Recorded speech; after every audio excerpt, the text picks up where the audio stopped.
we've got our wiring harness here. We've got the correct adapter for it here. I've plugged it into the connection here, and this section allows you to swap out whatever end you need for whatever of the wiring harnesses you have.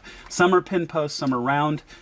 And then here's that additional USB connection I was telling you about, and that's going to plug in. And I'm going to use one of your cables is a dedicated USB cable. You can tell by the plug, and this goes on the back of the new head unit. And this is what I'm going to use for this connection.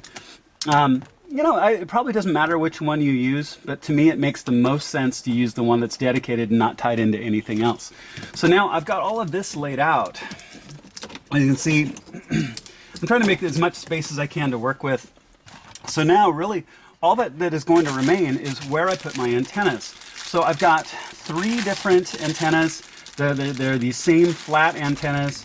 They're going to be for the 4G connection and everything else. When you look at the back of the head unit, you can see Wi-Fi, 4G plus 4G on the back. The GPS antenna is round, is kind of a square but rounded off corner little box. So that's where the GPS is going to go. These 3 are all the same. They go for Wi-Fi, 4G, 4G plus. So I'm going to want to make sure to get these set into good places. Now, like I also mentioned earlier, you've got your SIM reader here as well, and this can be bundled up really nice and neatly. And I'm going to put this, back into this void space as well.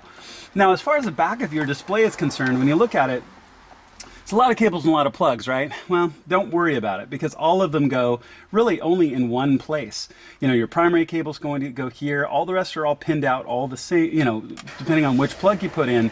So it really isn't a big deal. You can see your antenna plug here.